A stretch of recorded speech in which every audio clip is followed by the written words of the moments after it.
everyone, hello. My name is Anchal Arora and I welcome you all to my YouTube channel The Chem Squad। और आज की video में start बोला क्या मैंने, टेक 2 नहीं हो पाएगा।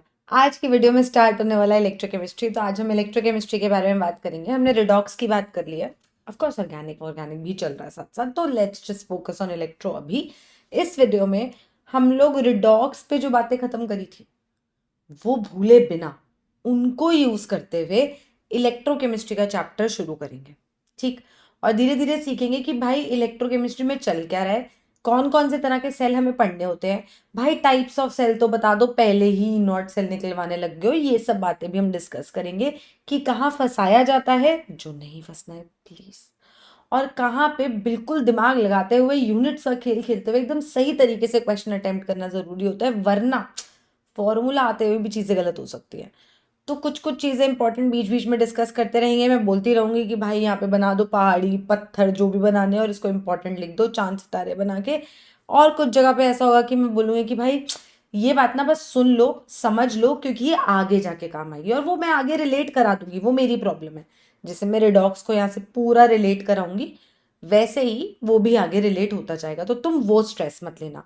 और एक्सेप्शन वेक्सेप्शन की बात हम करते नहीं है। डेफिनेशंस मैं ऐसे ही बोल दूंगी, वो जो लिखवाते हैं नहीं हो पाएगा। भाई क्या कर रहे हो यार, चीज़ें सीखो यार, चीज़ें सीखो, समझो, खुद से डेफिनेशन बन जाती है फिर, ठीक।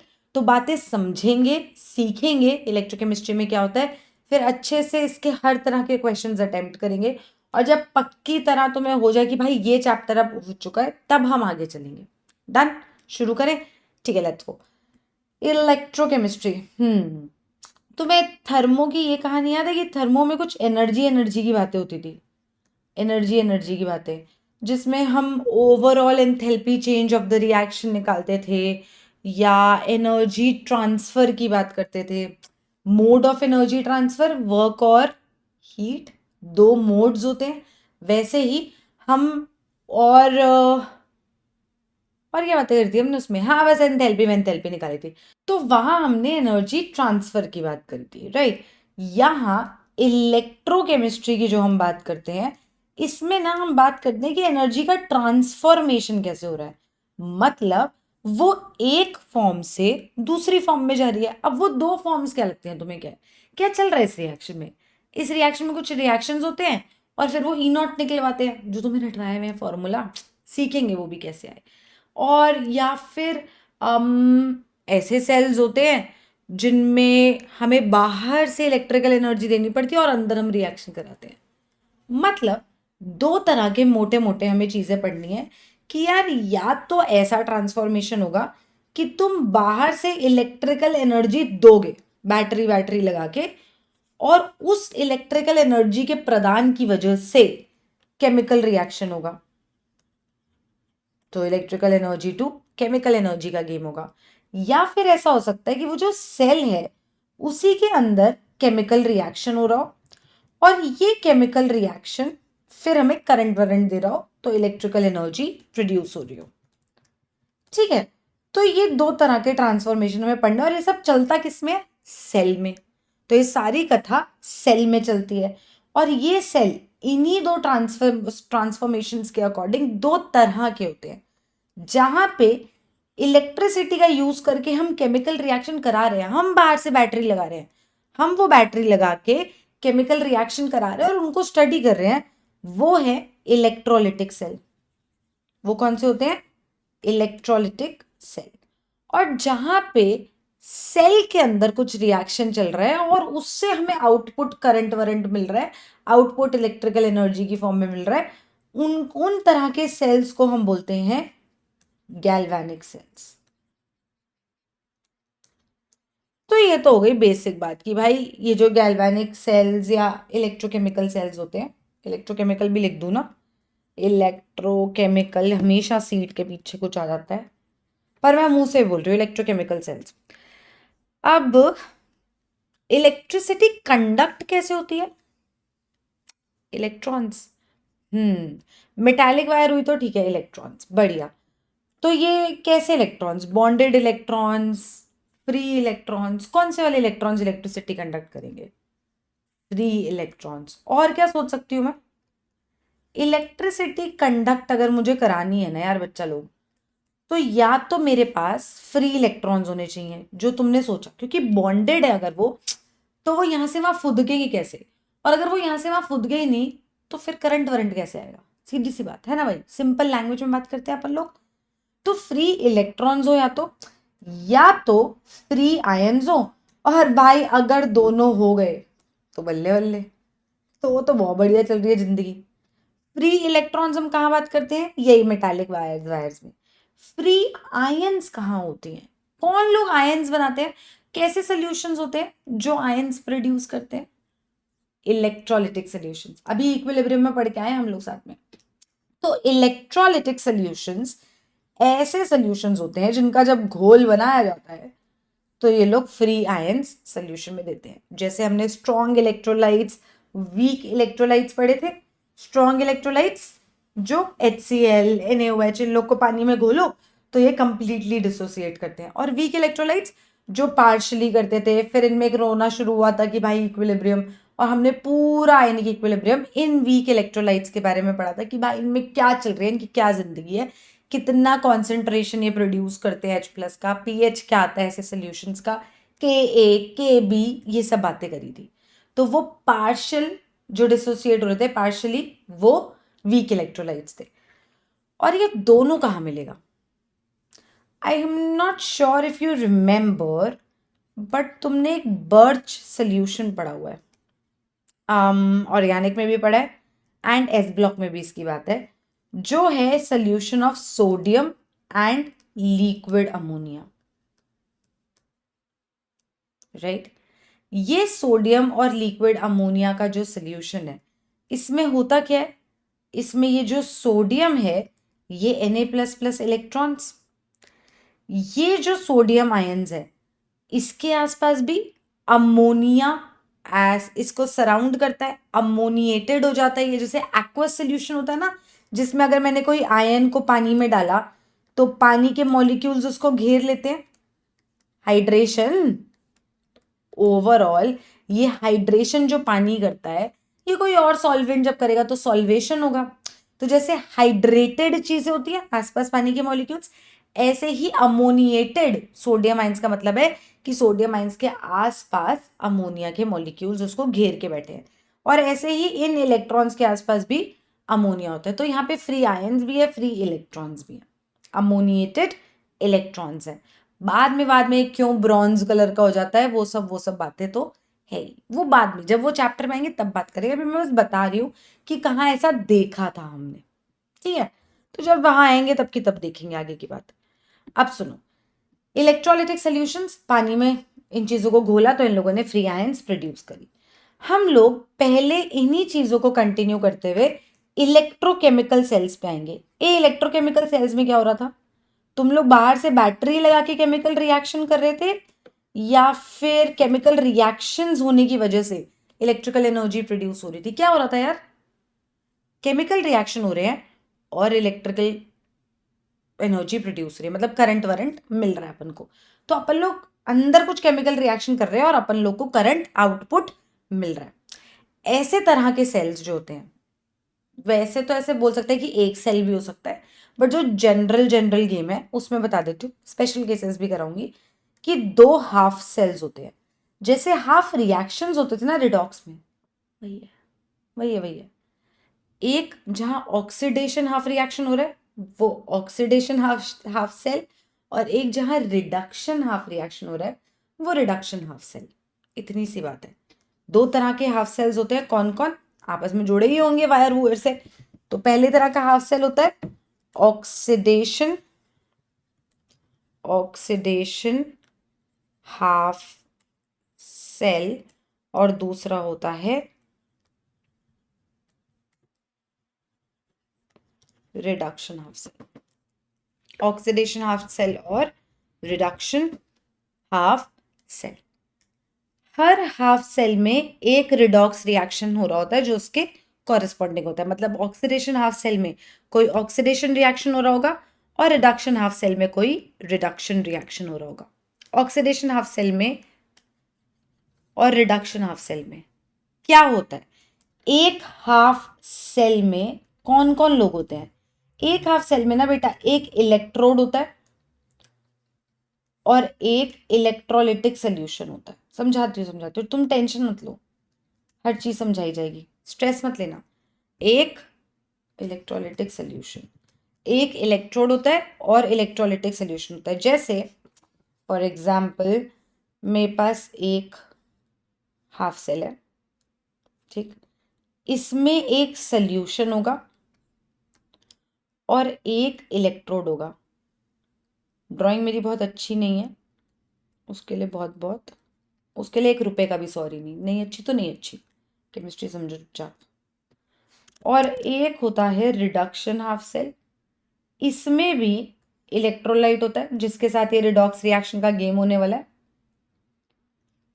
और एक इलेक्ट्रोड होता है, ठीक। यहां पे जो ऑक्सीडेशन हाफ सेल है, ऑक्सीडेशन हाफ सेल, लिखने में बहुत टाइम वेस्ट होता है, पूरा फ्लो खराब हो जाता है।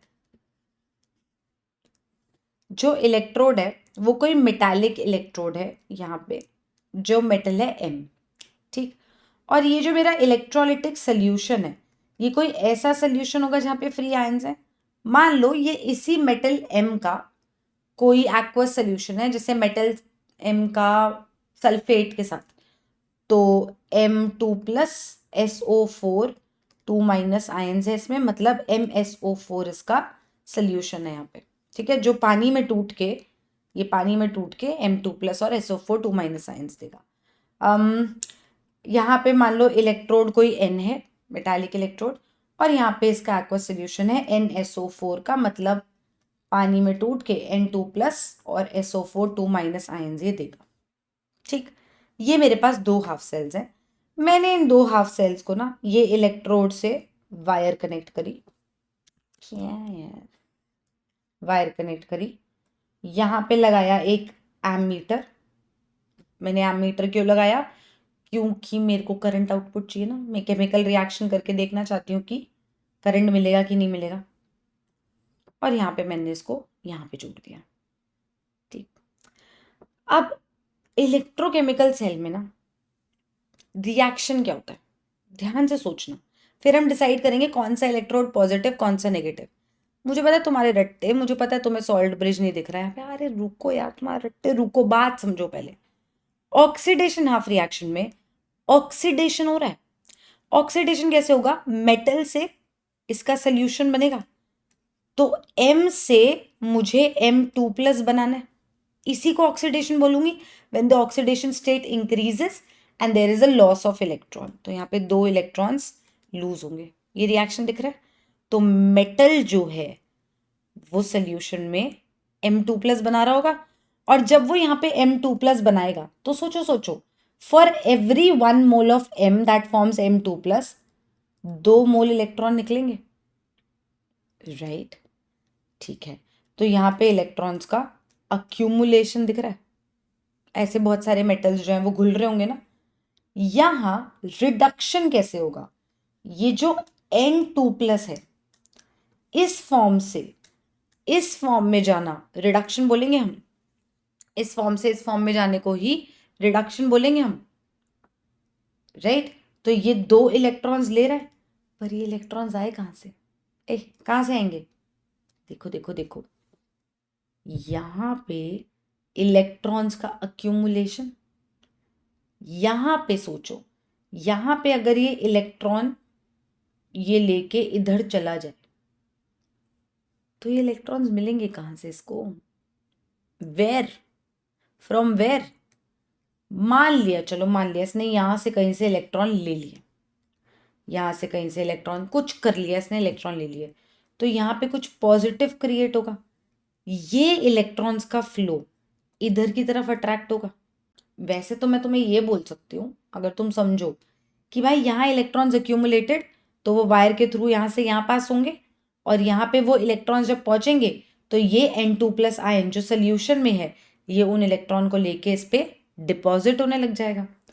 तो मोटा मोटा हमें दिख क्या रहा है कि यहाँ पे ये जो मेटल है ये M2+ की फॉर्म में इसमें घुलता चला जा रहा है और जिस वजह से यहाँ पे नेगेटिव चार्ज बढ़ता जा रहा है, इलेक्ट्रॉन्स मिल रहे हैं, तो ये नेगेटिव इलेक्ट्रोड एंड सिमिलरली यहाँ पे ये पॉजिटिव इलेक्ट्रोड एंड देयरफॉर जो ऑक्सीडेशन हाफ सेल में इलेक्ट्रोड है, जो ऑक्सीडेशन हाफ सेल का इलेक्ट्रोड है वो कौन से चार्ज का है, नेगेटिव। जो रिडक्शन हाफ सेल का इलेक्ट्रोड है वो पॉजिटिवली चार्ज्ड है। ये इलेक्ट्रोड होता है बेटा एनोड और ये इलेक्ट्रोड होता है बच्चा कैथोड। तो मैम क्या एनोड हमेशा पॉजिटिव क्या एनोड हमेशा नेगेटिव, कैथोड हमेशा पॉजिटिव होता है? नहीं, लेकिन एनोड पे हमेशा ऑक्सीडेशन होती है, एनोड पे ऑलवेज ऑक्सीडेशन होती है, चाहे वो इलेक्ट्रोकेमिकल सेल हो चाहे इलेक्ट्रोलिटिक सेल हो, जो भी तरह का सेल हो, एनोड का मतलब है ऑक्सीडेशन और कैथोड पे हमेशा रिडक्शन होती है। ये ऑलवेज वाली कहानी है।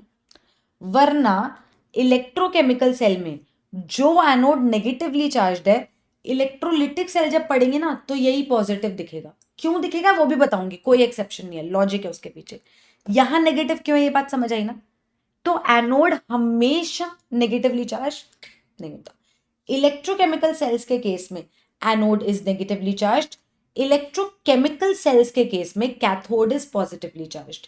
इलेक्ट्रोलाइटिक में जो होगा तब की तब देखेंगे, बट एनोड हमेशा irrespective of the type of cell हमेशा ऑक्सीडेशन वाला जोन होता है। Cathodic half reaction, cathodic half cell जो होता है, जो कैथोड वाला गेम होता है वो हमेशा पॉजिटिव होता है। कैथोड जो होता है वो हमेशा पॉजिटिव, क्यों बोल रही हूँ मैं, वो उस पे हमेशा रिडक्शन होता है। एनोड पे हमेशा ऑक्सीडेशन, कैथोड पे हमेशा रिडक्शन, हमेशा। लेकिन इलेक्ट्रोकेमिकल सेल में एनोड नेगेटिव कैथोड पॉजिटिव है। इलेक्ट्रोलिटिक में उल्टा होता है, क्यों होता है वो तब देखेंगे। इतनी बात चमकी? ठीक है जी। अब इस चीज को याद कैसे रखें? याद रखने के लिए ये टर्म याद तो रख सकते हो, लोन। लोन, अब इस लोन की बात समझते हैं। ये याद रहेगा तो बात हो गई फिर तो। एल क्या होता है? Loss of electrons. Loss of electrons oxidation या reduction? Oxidation. Loss of electrons oxidation होता है एनोड पे एंड इसीलिए ये एनोड नेगेटिवली चार्ज्ड होता है एंड इसीलिए ये एनोड नेगेटिवली चार्ज्ड होता है। Loan, loss of electrons, oxidation, anode पे एंड ये इसीलिए नेगेटिवली चार्ज्ड होता है। इस सेटअप के अलावा एक और चीज होती है यहाँ पे, केड़े कलर ते नाम रुक जाओ, ये ऐसे एक ब्रिज सा जा रहा है जिसको बोला जाता है सॉल्ट ब्रिज।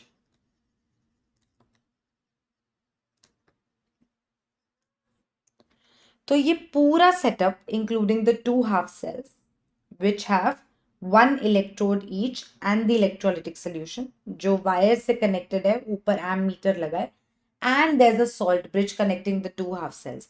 ये पूरा setup is the electrochemical cell. ये पूरा setup is the electrochemical cell. पूरा एक सेल बन जाता है। आई होप यहां तक बात समझ आई। अभी तो हम सीख रहे हैं क्या होता है। तो एनोड पे क्या होता है? ऑक्सीडेशन। एनोड यहाँ पे नेगेटिवली चार्ज्ड। कैथोड पे क्या होता है? रिडक्शन। कैथोड यहाँ पे पॉजिटिवली चार्ज्ड। बहुत बढ़िया। आगे सुनो, आगे की कहानी। रिएक्शंस करा दिए तो रिएक्शंस में तो कोई दिक्कत नहीं होगी, वो तो रिडॉक्स अभी अभी पढ़ा है तो थोड़ा याद भी होगा। अब ये जो मैं इलेक्ट्रोड्स की बात कर रही थी, ये जो डंडे से लगाए हैं जिनसे वायर कनेक्ट हो पा रही है, एमीटर लग पा रहा है, ये इलेक्ट्रोड्स जो है ना, ये दो तरह के होते हैं, एक्टिव इलेक्ट्रोड्स और पैसिव इलेक्ट्रोड्स। बेटा एक्टिव इलेक्ट्रोड्स वो इलेक्ट्रोड्स होते हैं जो रिएक्शन में पार्टिसिपेट करते हैं। जैसे ये इलेक्ट्रोड जो था ये रिएक्शन में पार्टिसिपेट कर रहा है ना, ये समय के साथ साथ इसमें घुलता चला जा रहा है। ये भी रिएक्शन में पार्टिसिपेट कर रहा है, समय के साथ साथ n इस पे डिपॉजिट होता जा रहा है। तो ऐसे इलेक्ट्रोड्स जो खुद रिएक्शन में पार्टिसिपेट करें वो होते हैं एक्टिव इलेक्ट्रोड्स, और पैसिव इलेक्ट्रोड्स वो खुद रिएक्शन में पार्टिसिपेट नहीं करते हैं। तो फिर चाहिए क्यों? वायर कहाँ बांध दोगे?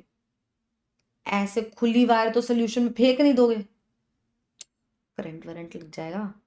तो कनेक्शन कंप्लीट करने के लिए ये इलेक्ट्रोड्स लगे होते हैं जो सिर्फ सर्किट कंप्लीट करने में हेल्प करते हैं, जो आपके वायर्स लगाने में हेल्प करते हैं, लेकिन ये खुद रिएक्शन में पार्टिसिपेट नहीं करते।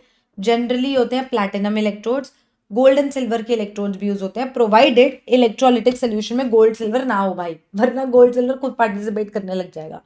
तो प्लैटिनम, गोल्ड और सिल्वर, इनको इनर्ट इलेक्ट्रोड्स या पैसिव इलेक्ट्रोड्स बोला जाता है, क्योंकि ये रिएक्शन में खुद पार्टिसिपेट नहीं करते। मैं दोबारा रिपीट कर रही हूँ, असर्शन रीजन में आ सकता है।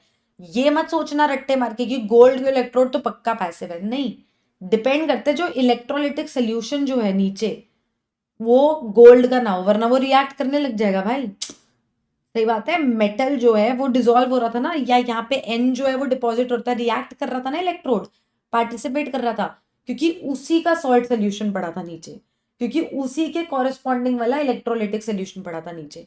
तो ये जो प्लैटिनम, गोल्ड एंड सिल्वर, जिनको तुम इनर्ट इलेक्ट्रोड्स या पैसिव इलेक्ट्रोड्स याद करके रखते हो, इनके बारे में ये चीज समझना जरूरी है कि नीचे जो सोल्यूशन है भाई उनके साथ ये रिएक्ट नहीं करने चाहिए, सही में इनर्ट होने चाहिए, तभी इनको इनर्ट बोलेंगे, वरना तो एक्टिव है। समझे मेरी बात? ठीक।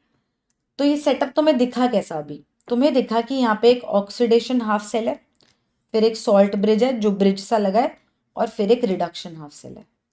और इसी तरीके से हमेशा सेल को रिप्रेजेंट किया जाता है। लेफ्ट हैंड साइड पे एनोडिक हाफ सेल होता है, राइट हैंड साइड पे कैथोडिक होता है। लेफ्ट हैंड साइड पे ऑक्सीडेशन का गेम होता है, राइट हैंड साइड पे रिडक्शन का गेम होता है। मेरा लेफ्ट मेरा राइट, सिमिलरली जो भी तुम्हारा लेफ्ट तुम्हारा राइट हो उस हिसाब से बनाना। लेफ्ट साइड पे ऑक्सीडेशन वाला, राइट हैंड साइड पे रिडक्शन वाला, बीच में इनके सॉल्ट ब्रिज से कनेक्टेड होता है। सॉल्ट ब्रिज को ऐसे दो लाइन से दिखाया जाता है, दो वर्टिकल लाइंस। ठीक है, अब सीखते हैं आगे की कहानी एक और एग्जाम्पल के साथ। डैनियल सेल एक टाइप का इलेक्ट्रोकेमिकल या गैल्वेनिक सेल है। इलेक्ट्रोकेमिकल सेल है डैनियल सेल। डैनियल सेल कब बोला जाता है? जो भी जिंक कॉपर का सेल होता है, वो स्पेसिफिकली एक ऐसा गैल्वेनिक सेल जिसमें ये जिंक और कॉपर वाली गेम है, उसी को डैनियल बोलते हैं। हर गैल्वेनिक सेल मतलब हर इलेक्ट्रोकेमिकल सेल को डैनियल सेल नहीं बोलते हैं। डैनियल सेल सिर्फ तब बोलते हैं जब उसमें जिंक कॉपर का गेम होता है। ठीक, ठीक है। अब बात समझो। एक तो ड्राइंग करनी पड़ेगी, रुक जाओ ड्राइंग करने दो।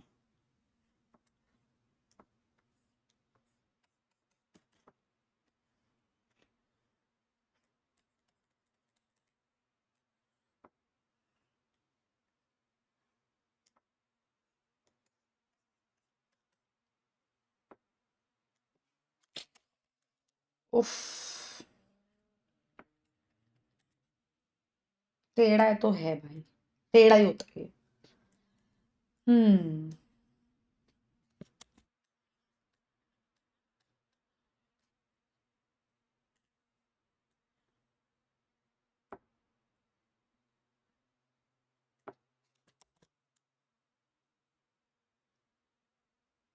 सॉल्ट ब्रिज क्या होता है, क्या काम होता है बताऊंगी, तो टेंशन मत लेना कि अरे अरे बताया नहीं, बताऊंगी। बात समझो पहले। तो जिंक कॉपर वाले को डैनियल सेल बोलते हैं। यहाँ पे इलेक्ट्रोड दो तरह के जो है, एनोड लेफ्ट साइड पे होते हैं, oxidation half reaction left side में होता है, reduction half cell right side पे होता है। तो यहाँ पे जिंक और इसके कॉरेस्पॉन्डिंग इलेक्ट्रोलिटिक सोल्यूशन होता है जिंक सल्फेट का aqueous solution, copper, copper sulphate का एक्वस सोल्यूशन। इसको बोलते हैं डैनियल सेल, इसको बोलते हैं डैनियल सेल। अब लोन के according loss of electrons, oxidation anode पे, इसलिए anode negatively charged, cathode positively charged. इतना बन गया हमारा। तुम मुझे सोच के बताओ कि यहाँ पे ऑक्सीडेशन हाफ सेल में या फिर एनोडिक हाफ सेल में क्या रिएक्शन हो रहा होगा एट एनोड, क्या रिएक्शन हो रहा होगा, ऑक्सीडेशन होता है, और एट कैथोड क्या रिएक्शन हो रहा होगा, रिडक्शन होता है। आराम से सोचो, तुमने रिडॉक्स पढ़ा है, तुम्हें क्या लगता है क्या रिएक्शंस है यहाँ पे? ऑक्सीडेशन, मेरे पास दो चीजें हैं कॉरेस्पॉन्डिंग, जिंक है और जिंक आयंस है, तो ऑक्सीडाइज होना है तो जिंक ऑक्सीडाइज होगा जिंक आयंस में।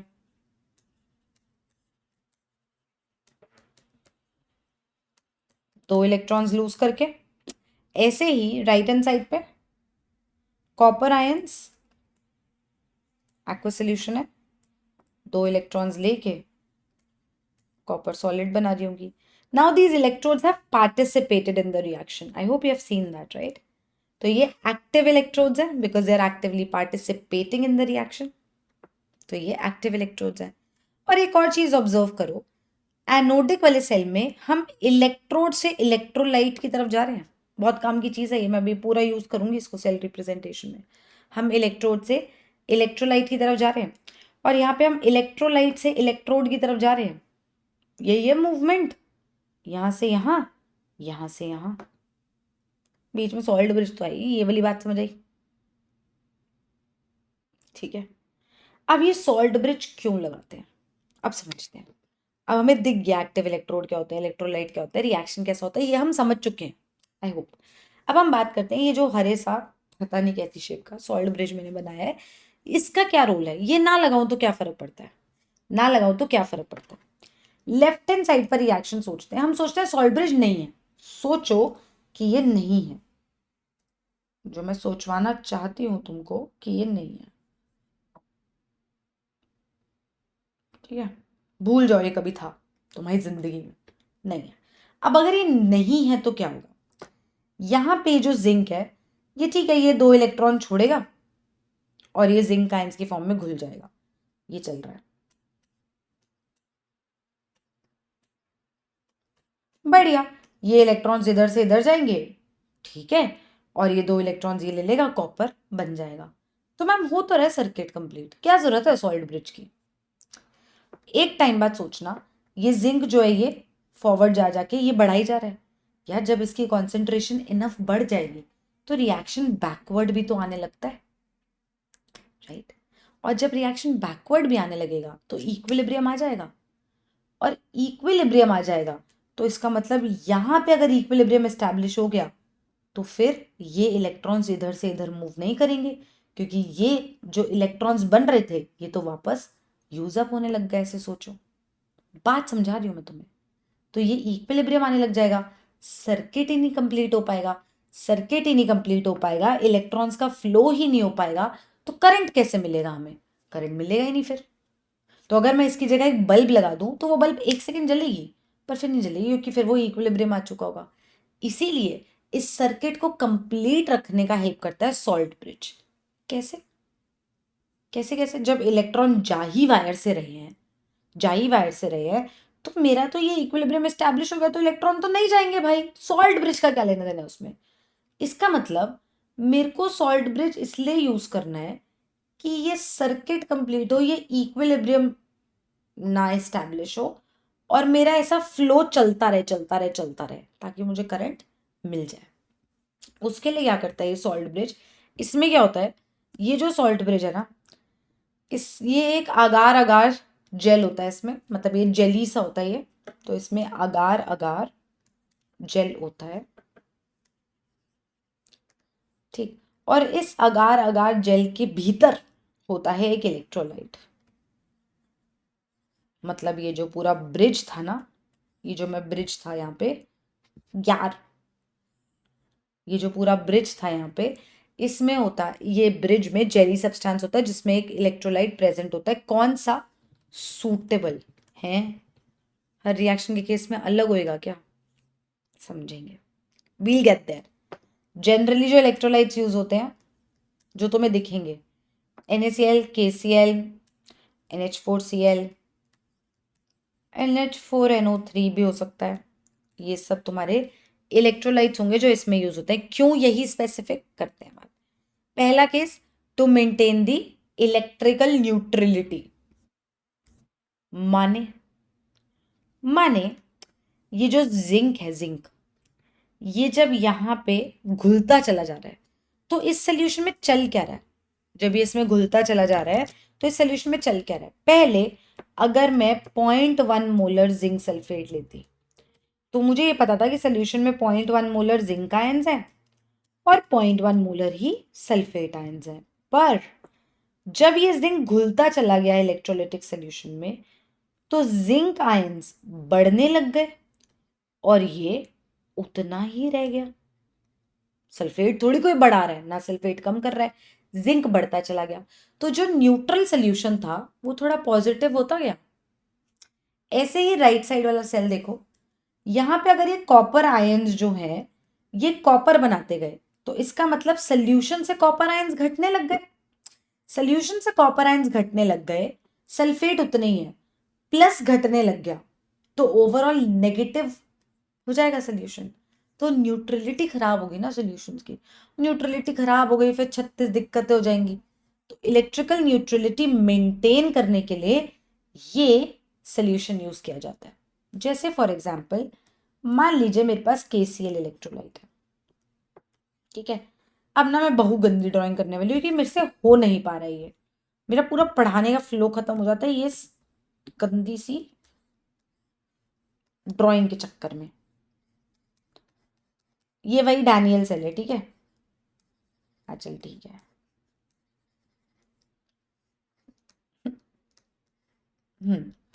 ये है मेरा सॉल्ट ब्रिज, सुंदर सा।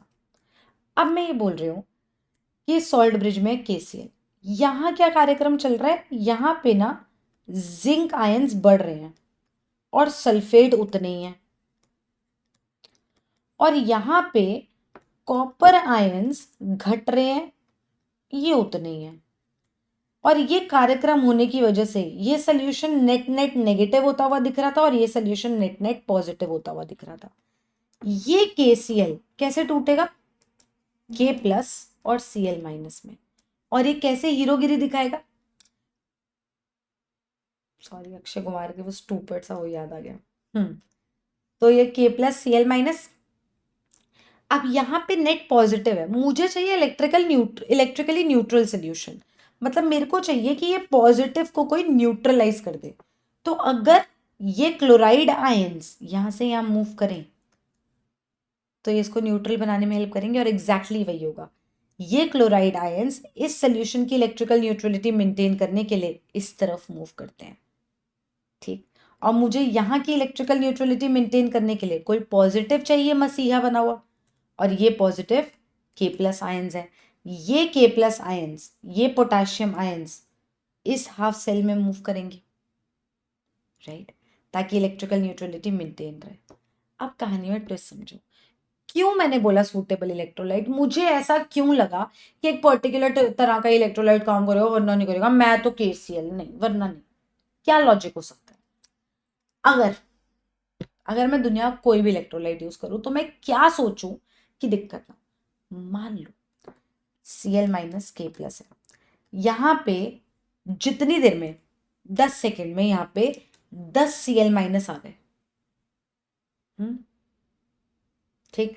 लेकिन उस 10 सेकेंड में यहाँ पे 10 K प्लस ना जाके 8 ही K प्लस जा पाए, तो क्या अभी इलेक्ट्रिकल न्यूट्रलिटी मेंटेन रहेगी। दोनों तरफ 10-10 चाहिए थे, ये फटाक से 10 तो पहुंच गए लेकिन ये 8 ही पहुंच पाए, ऐसे सोचो।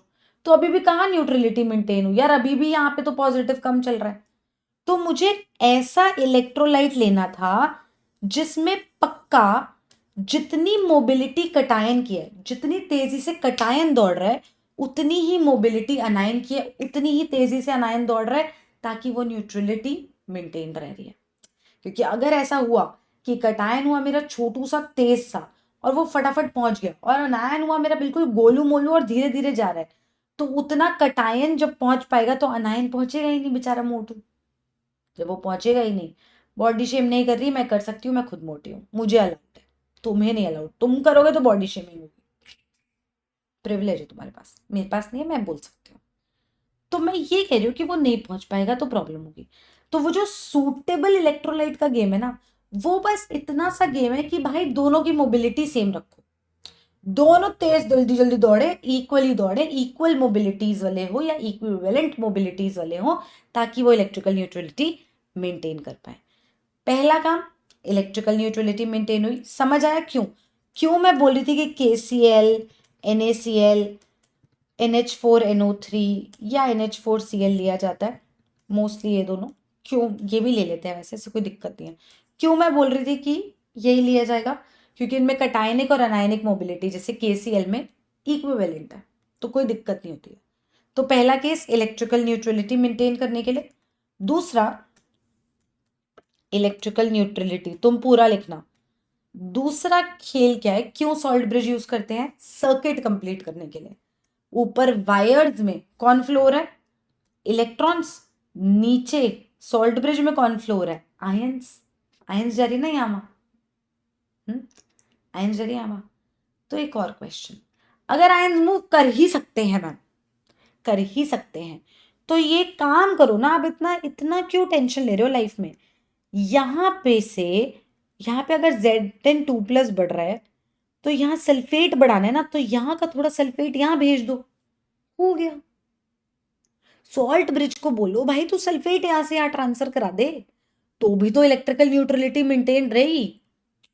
सॉल्ट ब्रिज का यही तो गेम है। वो कह रहा है मैं सोल्यूशन मिक्स ही नहीं होने दूंगा भाई, तुम स्ट्रेस मत लो लाइफ में। ये जो मेरा जेली लाइक स्ट्रक्चर है, जो अगार अगार जेल है, ये मूव ही नहीं होने देगा तुम्हारी आयंस को, तुम कुछ नहीं कर पाओगे। जो मेरे अंदर इलेक्ट्रोलाइटिक सोल्यूशन है वही इधर इधर जा पाएगा। सोल्यूशंस आपस में इंटरमिक्स नहीं हो पाएंगे, क्योंकि अगर वो इंटरमिक्स हो गए तो तबाही हो जाएगी। भाई क्या चल रहा है, कैसे समझ आएगा, निकालेंगे कैसे वैल्यूज, तो सब खराब हो जाएगा। तो वो नहीं होने देता है, इंटरमिक्सिंग नहीं होने देता। तो सॉल्ट ब्रिज का बहुत अच्छा रोल है। एक तो वो न्यूट्रलिटी मेंटेन कर रहा है, सर्किट कंप्लीट कर रहा है जिसमें वायर में जा रहे हैं इलेक्ट्रॉन्स, सॉल्ट ब्रिज में जा रहे हैं फ्री आयंस यहां से वहां। तीसरा, इंटरमिक्सिंग नहीं होने दे रहा है सोल्यूशन की, वो अपने आप आयंस दे रहा है। और कैसी आयंस है, कौन इलेक्ट्रोलाइट सूटेबल है? जिसमें कटायंस और अनायंस की मोबिलिटी सिमिलर हो। ठीक। और एक इसका अगला बहु बहु इंपॉर्टेंट रोल होता है, to prevent liquid junction potential. To prevent liquid junction potential. ये क्या बला है, अब बता रहे हैं बला।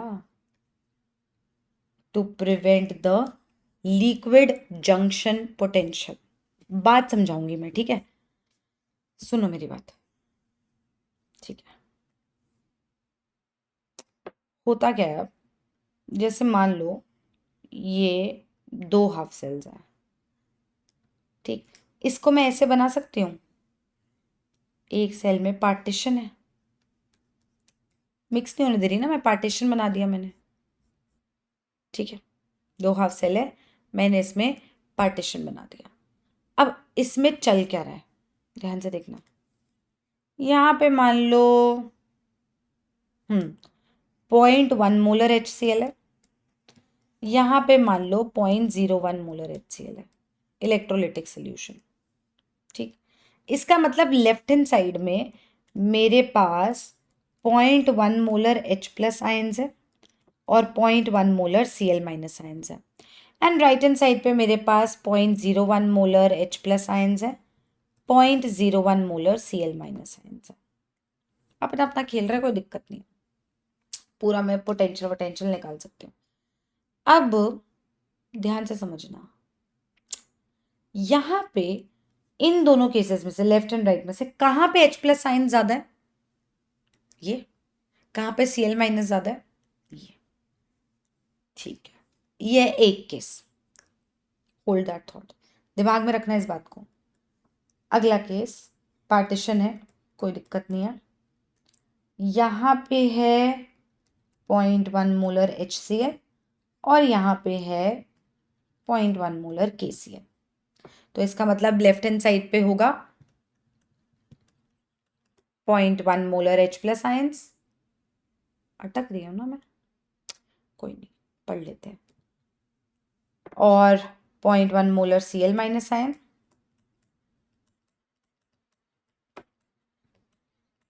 यहां तक तो आई थिंक कोई दिक्कत नहीं होनी चाहिए। यहां तक तो बात समझ आ जानी चाहिए। कि ऐसे 2 केसेस मैंने लिए हैं, ठीक। अब आते हैं, कोई सा भी केस उठा लो, मान लो मैं राइट वाला केस पहले उठा लूँ। ये राइट वाले केस में अगर मैं ये बीच का पार्टीशन उड़ा दूं भाई, ये पार्टीशन था, यहाँ पे था 0.1 मोलर HCl, यहाँ पे था 0.1 मोलर KCl, तो यहाँ पे 0.1 मोलर K प्लस आयंस,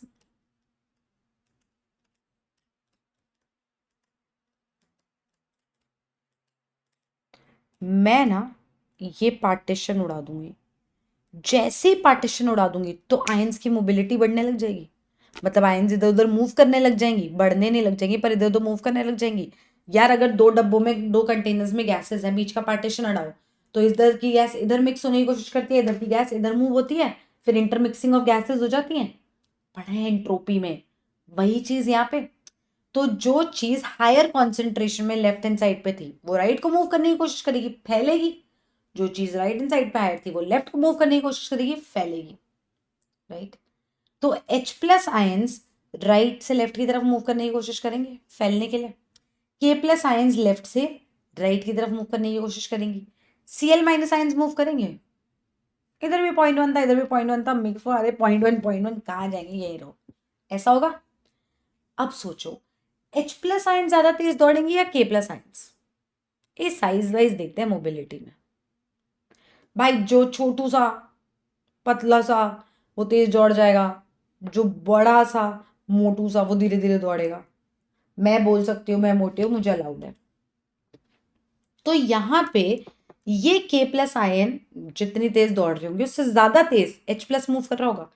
तो अगर H प्लस यहाँ 5 चले गए तो K प्लस मान लो उतनी देर में 2 ही आ पाए, लेफ्ट राइट से लेफ्ट। तो ये वाला फ्लो ऑफ पॉजिटिव ज्यादा होगा एज कंपेयर टू वापसी का, इक्वली तो नहीं मूव कर रहे।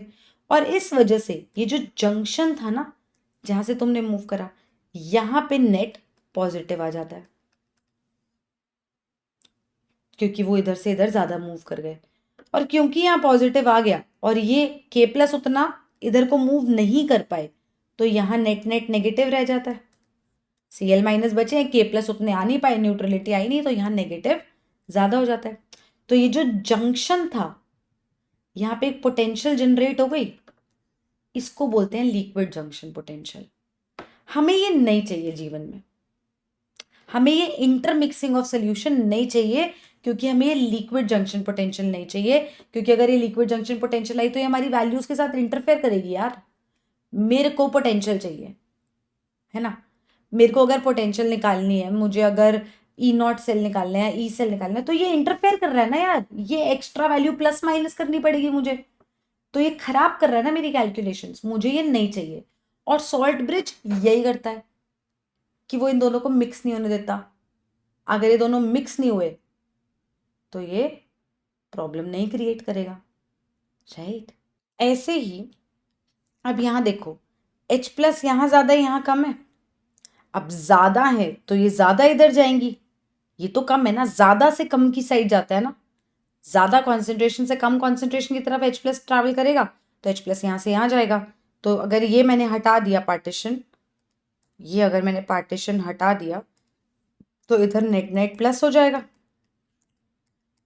और इधर माइनस, ये प्लस ये माइनस, राइट। तो ये लिक्विड जंक्शन पोटेंशियल क्रिएट हो जाएगी जो मुझे नहीं चाहिए। और ये बचाता कौन है, सॉल्ट ब्रिज। तो सॉल्ट ब्रिज क्या है, सॉल्ट ब्रिज मसीहा है जो दिक्कतों से बचाता है। सॉल्ट ब्रिज में होता है अगार अगार जेल, जिसमें फिर प्रेजेंट होता है क्या, एक सूटेबल इलेक्ट्रोलाइट। कैसा इलेक्ट्रोलाइट, जिसमें mobility of cation and anion equivalent हो, इक्वल हो, सेम हो, राइट। जैसे KCl, NaCl, ammonium nitrate, ammonium chloride, ये सब सूटेबल इलेक्ट्रोलाइट्स हैं।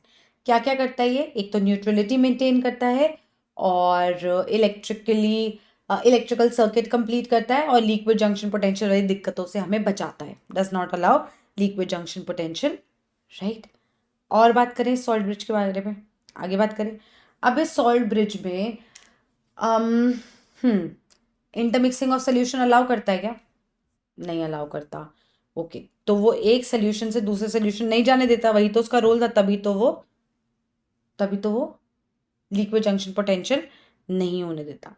सॉल्ट ब्रिज की कंडीशन में ये था कि cationic and anionic mobility same होनी चाहिए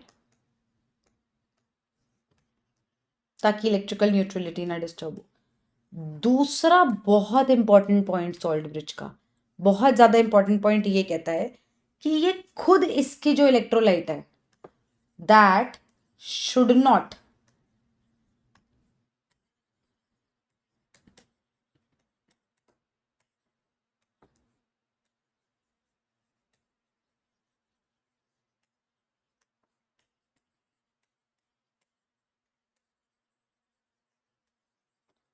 यार अगर ये खुद ही रिएक्शन देने लग गया तो फिर ही हमारी वैल्यूज के साथ इंटरफेरेंस करेगा, फिर दिक्कतें होंगी, फिर उस चीज को भी लिंक करो। तो हमें तो बस ये चाहिए था कि भाई तू बस सर्किट कंप्लीट कर, सॉल्यूशंस को न्यूट्रल रख, आयंस इधर उधर घुमा के, और ये लिक्विड जंक्शन पोटेंशियल ना होने दे, क्योंकि मुझे दिक्कत नहीं चाहिए लाइफ में, है ना। और अगर इसी के अंदर का इलेक्ट्रोलाइट तुम्हारे इलेक्ट्रोलाइटिक सॉल्यूशंस के साथ रिएक्ट ही करने लग गया तो दिक्कतों का पहाड़ ही टूट पड़ेगा ऊपर। वो चाहिए ही नहीं भाई, चाहिए ही नहीं ये सब। समझो मेरी बात। तो ये भी उतना ही इंपॉर्टेंट पॉइंट है कि इसका जो इलेक्ट्रोलाइटिक सोल्यूशन है वो ऐसा हमें चूज करना है, वो ऐसा सूटेबल चूज करना है कि वो हमारे हाफ सेल्स में रिएक्शंस ना करे। जैसे फॉर एग्जाम्पल हाँ, अगर मेरे पास हाफ सेल हुआ, मतलब मेरे पास जो सेल्स हैं उनमें से एक हाफ सेल में let's say silver nitrate solution है, मतलब मेरा इलेक्ट्रोड सिल्वर का है और जो मेरा इलेक्ट्रोलाइट है वो सिल्वर नाइट्रेट का है। ठीक है, पहले तो मुझे ये सोच के बताओ, ये जो इलेक्ट्रोड है सिल्वर का, ये एक्टिव इलेक्ट्रोड या पैसिव इलेक्ट्रोड? ये जो इलेक्ट्रोड है सिल्वर का, ये एक्टिव या पैसिव? इसको हम बोलेंगे कौन सा इलेक्ट्रोड? ये जो सिल्वर इलेक्ट्रोड है ये अब पैसिव नहीं है, इनर्ट नहीं है, एक्टिव है, ये खुद रिएक्शन में पार्टिसिपेट कर रहा है। ठीक, तो अगर मेरे पास ऐसा हाफ सेल है जिसमें सिल्वर सिल्वर नाइट्रेट वाला हाफ सेल है, तो मेरे सॉल्ट ब्रिज में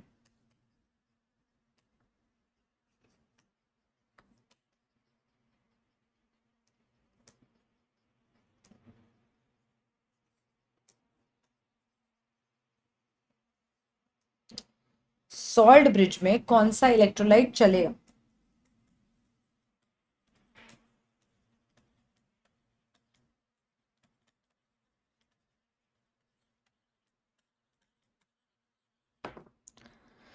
कौन सा इलेक्ट्रोलाइट चल पाएगा इसमें? अब अगर तुम्हारा आंसर ऑल है तो मैं बता रही हूँ वो गलत क्यों है। इसका आंसर है अमोनियम नाइट्रेट। क्यों? क्योंकि इन दो इलेक्ट्रोलाइट्स को ध्यान से देखो, इसमें जो अनायन है वो क्लोराइड आयन है, और मेरे को ये पता है कि ये जो सिल्वर आयन्स हैं ये क्लोराइड आयन्स के साथ रिएक्ट करते ही क्या दे देंगे?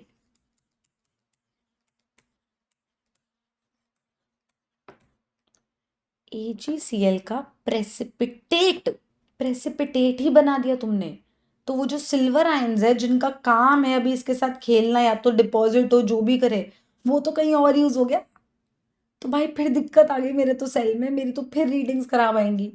तो मेरे को ऐसा इलेक्ट्रोलाइटिक सोल्यूशन लेना है जो मेरे रिएक्शन में दिक्कतें ना क्रिएट करे।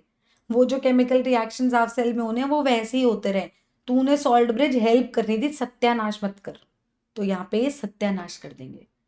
तो इसीलिए अगर तुम्हारे इलेक्ट्रोलाइटिक सॉल्यूशंस में लेड आयंस है या सिल्वर आयंस है या Hg2 2+ है या Hg2+ है, मर्क्यूरिक आयंस भी है, तो इन केसेस में मैं ऐसा इलेक्ट्रोलाइटिक सोल्यूशन नहीं ले सकती मेरे सॉल्ट ब्रिज में जिनमें क्लोराइड आयन हो, क्योंकि ये सब लोग क्लोराइड आयन के साथ प्रेसिपिटेट देने लगेंगे।